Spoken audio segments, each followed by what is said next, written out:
What's up, guys? Welcome to another range day. Today we're going to be shooting my custom Smith and Wesson M&P 2.0 metal carry comp with additional barrel ports from United Firearms. Now, as a full disclaimer here, this gun was provided to me by Smith and Wesson free of charge in exchange for a fair and honest review. No money was exchanged, all of the customizations and ammunition used was provided by me, but please do keep that in mind as you watch the review. Now, as for my personal history with Smith & Wesson, this is actually my first time working with them in this capacity. I've previously owned an M&P 2.0 5-inch FDE model and an M&P 2.0 compact with hinged triggers, both of which I sold to get the newer optics-ready full-size 4¼ inch M&P 2.0 that you see here, as well as the M&P 2.0 metal competitor. Now, as you guys know, my favorite handguns to shoot are typically CZs and 2011s, but when it comes to striker-fired handguns, Smith & Wesson is actually one of my favorites for a few reasons. They have some of the best ergonomics with their 18-degree grip angle that is very similar to a 19 or 2011, and they typically shoot very well for me. They don't necessarily have my favorite triggers or optics systems, which we'll talk about in a minute, but I do think that they've made consistent upgrades in recent years that have really pushed their value proposition close to the top of the heap in striker-fired duty-style pistols. For example, my early M&P 2.0s had hinged triggers that a lot of people didn't like, very poorly implemented front slide serrations, and no optics cut options. In the past few years, they've improved their triggers significantly, added excellent slide serrations, and optics cut options that include nearly all the plates you could ask for right out of the box. They've also gone a step further in making their guns stand out from the crowd in terms of aesthetics with intriguing and aggressive looking designs like those seen on the competitor and this newer carry comp model that we'll be talking about today. All of these improvements and iterations are awesome to see, especially when many of their competitors will release a model and let it sit for years with no upgrades or modernizations. To me, it really shows that they do actually listen to their customers and put their feedback into action. Now, as much as the M&P has improved over the years, there are still a handful of things that I would personally change about the design, and for that reason, what I decided to do with this carry comp is turn it into the ultimate M&P for my personal use case, which is to just be an awesome and fun gun to run and train with on the range. And I'll just get it out of the way right now. Mission accomplished, guys. This is now hands down my favorite striker-fired handgun to shoot. The stock features themselves are great, and combining those with the upgrades that I made here just made this thing a total blast to run on the range. Out of all the upgrades that I made, hands down my favorite and most effective upgrade was sending my slide and barrel off to United Firearms to add 3 beautiful countersunk ports to that top window cut in the slide. Not only does it look amazing and match the aesthetics of the gun perfectly, but combining the chunk style port that the carry comp comes with from the factory with United's inline porting, an 11-pound recoil spring, and the Apex trigger really brought this thing to life and honestly very much exceeded my expectations. Now, from a reliability perspective, I shot 450 rounds of MagTech 115 grain ammunition in my primary range session, and in total so far, I've put over 700 rounds through the gun to date with 0 failures whatsoever.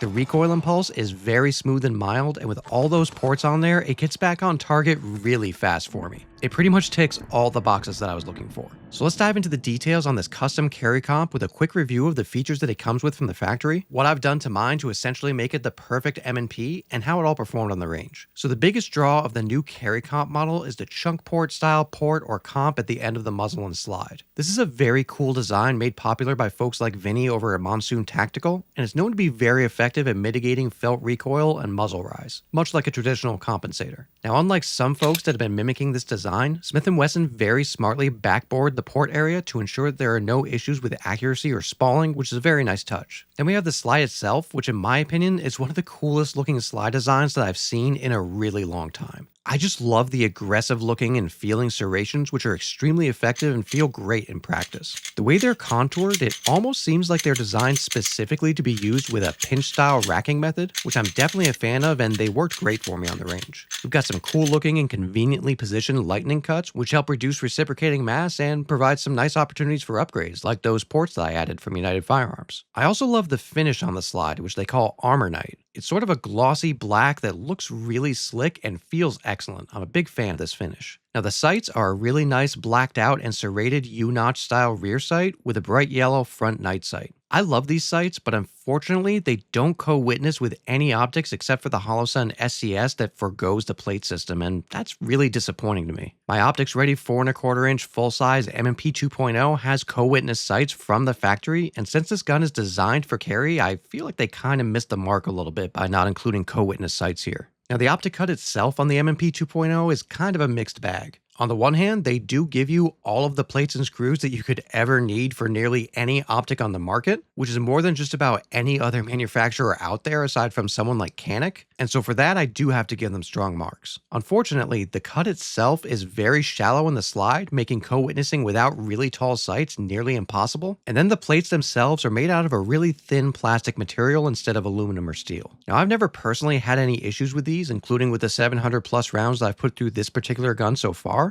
but there are several accounts online of people having issues with plates failing on them, breaking, and putting additional stress on the screws. Fortunately, there are good options out there to upgrade from companies like C&H Precision, but where optics have become so popular here in the mid-2020s, it's disappointing to see plastic plates here for sure. I put a Vortex Defender XL on here with a massive 8 MOA red dot, and I really enjoyed it. I've been loving the Holosun 507 comp on a bunch of my guns recently, but with my astigmatism, a giant solid dot is often really helpful. This is my first time using this Vortex Defender XL red dot, and I've been very pleased with the size and clarity of both the glass and the dot on this one. I'm really happy I got it, and I love the aesthetic here as well. It does sit a little bit higher than I would like it to because of the optic cut that we talked about earlier, but for the most part, it really wasn't too big of a hindrance for me on the range. Now, as for the lower, we have their newish metal frame, which is machined out of aluminum. Honestly, I find it extremely comfortable. It's only about 1 ounce heavier than the polymer frame, so that weight difference really isn't doing that much, but it does create a much more rigid platform than the standard polymer frame, which can flex under recoil. Many people out there will tell you that the inherent flex of the polymer frame results in a lower felt recoil, and the more rigid aluminum frame will provide a sharper recoil impulse while transmitting more of that recoil energy into your hands and arms. Now, I would tend to agree with this in a general sense, but I'd actually never had the opportunity to try them side by side until this range session. So let's check that out and see what we think. To get things started, I'm going to remind myself what a stock M&P 2.0 slide feels like. This has no ports in it.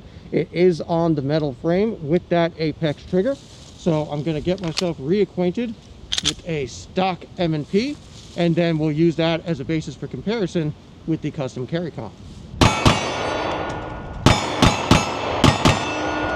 Okay, well, so first things first, I love that trigger. That trigger feels great. Very good groups, very soft shooting, even without the ports. That was actually really, really nice. I really do love M&Ps, love the way they shoot. All right, now we're gonna test my fully customized M&P carry comp with the compensator from the factory, as well as the added in ports from United Firearms. I think it looks awesome. Really excited to see how this setup performs. I do have an 11-pound recoil spring in here, so let's see how this feels.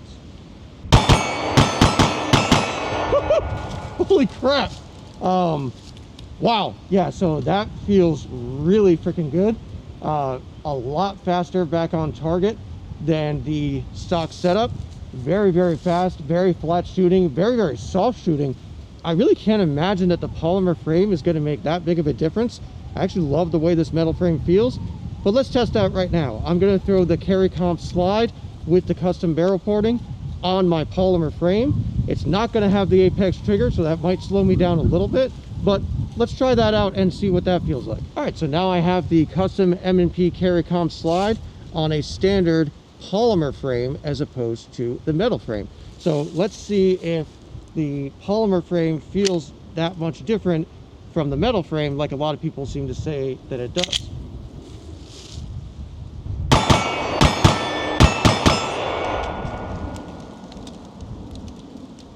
It's subtle, honestly. It does feel different. I would say maybe it's a little bit softer, but I actually think I might prefer the firmer feel of the metal compared to the polymer with that flex. I feel like I maybe had a little bit more of a positive grip engagement with the metal frame, and I feel like I was back on target a little bit faster. Honestly, I was really surprised. I fully expected to prefer the softer recoil impulse and flex of the polymer frame after hearing so many people going on about it, but in all seriousness, I really think that this comparison is kind of overblown. Now, don't get me wrong, there is definitely slightly less felt recoil with the polymer frame, but it is extremely minor in my opinion. The biggest takeaway for me was that the metal frame felt more engaging and immediate under fire, while the polymer frame comparatively felt like the recoil was ever so slightly delayed, most likely due to that polymer flex. I was very surprised to find that I actually preferred the immediacy of the metal frame over the more laid-back polymer frame. Granted, I do have a lot of experience shooting aluminum and steel frame CZs and 2011s, so maybe that more rigid and engaging feel is just something I'm used to at this point. And if you happen to be someone that shoots a ton of polymer frame handguns, maybe you would prefer the polymer frame version.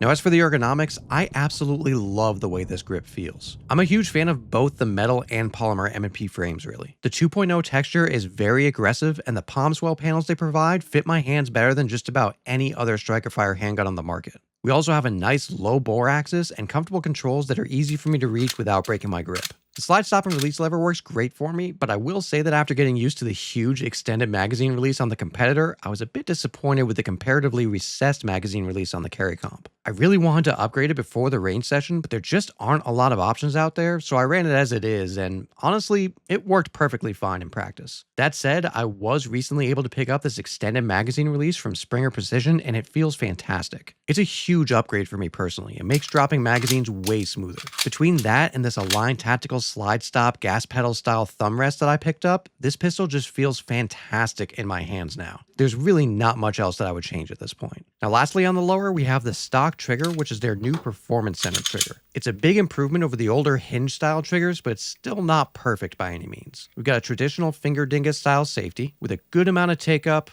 a pretty firm wall, and actually a nice clean break. The initial pull honestly feels pretty good on this gun, but what I'm not a fan of is the reset. Although it is fairly short, maybe say average in terms of distance, this is one of the least tactile and audible resets that I've felt. I have the same trigger on my competitor as well, and while it is easy to be accurate with it because of the nice clean break, rapid follow-up shots can often become kind of frustrating for me because I'll end up getting trigger freeze when I try to pull the trigger before it fully resets. Now more so than the lack of an audible or tactile reset, the biggest issue here is that the reset is not at all forceful. A lot of the triggers that I'm used to shooting from CZ or 2011s or even Canics and Walthers have nice forceful resets that push your finger past the reset point, making it really easy to identify that the trigger is reset so that you can break your next shot. So yeah, very nice break and initial trigger pull on the M&P, but the reset leaves a lot to be desired in my opinion. If you're shooting slowly or slapping the trigger, you probably won't really notice or have any issues here, but if you're trying to push the envelope and go faster, it can kind of get in the way a little bit.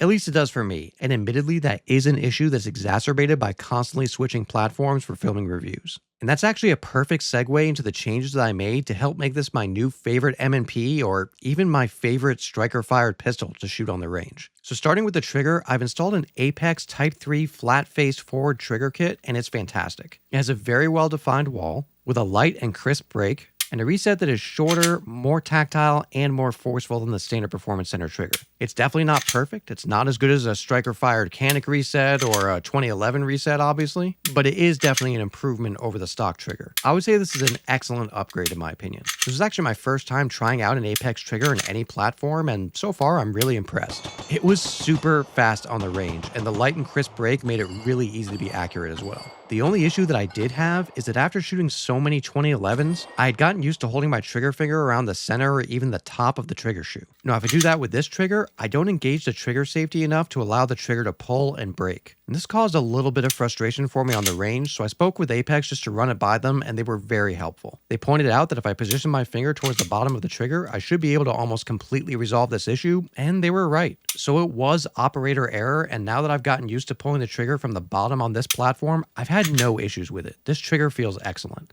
I do still wish the reset was a little bit more forceful, but it's so short that it really wasn't an issue for me under live fire. Now the next thing that I did was I added a magwell. M&Ps actually reload pretty well for me without it, but I love the huge magwell on the competitor and I wanted something similar for my carry comp, but maybe a little less ostentatious. So I picked out this magwell from Ed Brown as well as some of their aluminum base plates, and it worked really well for me. I would say it definitely isn't as mindless as the oversized magwell on the competitor, but it did do a good job at helping guide magazines into the grip during rapid reloads, and the base plates added a little bit of weight to the magazines to help them drop cleanly and quickly. Now I know I mentioned it earlier, but it bears repeating that sending my barrel and slide over to United Firearms and having them work their magic with it was definitely the best decision that I made with this thing. It honestly looks like it was always meant to be designed this way, and actually feels like it too. The recoil impulse is extremely smooth and the speed back on target is impressive. it's just an incredibly fun gun to run on the range. I compared the recoil impulse and the speed of the inline and chunk-ported carry comp with my stock M&P with the same 4¼ inch barrel, and while the stock M&P really does shoot great out of the box, these ports just take this thing to a whole nother level entirely. There's noticeably less muzzle flip and felt recoil and increased speed back on target at the cost of around 3% in velocity at the muzzle. In my opinion, that's a trade-off that I am very happy to make. Now, although the gun did actually run well with the carry comp chunk port and the 3 additional inline ports using the stock recoil spring, I wanted to tune the performance for my specific ammo and grip. So I did some testing and I ended up putting a captured stainless steel guide rod from Ed Brown in there with an 11-pound recoil spring, which felt just right for me and helped me return my sights back to my point of aim for fast follow-up shots. So that's my custom M&P carry comp, guys. This thing is without a doubt my favorite striker-fired handgun that I've ever shot and has quickly become my go-to pistol when I'm in a striker-fired mood. I'm definitely not giving up my CZ Shadow 2 or my 2011s anytime soon, but for a striker-fired gun, this thing is really hard to beat. So that's going to be all for today, guys. I've got a ton of reviews on the way, including more handguns, PCCs, ARs, AKs, and shotguns. So remember to like and subscribe, ring the bell, stay tuned, and thanks for stopping by.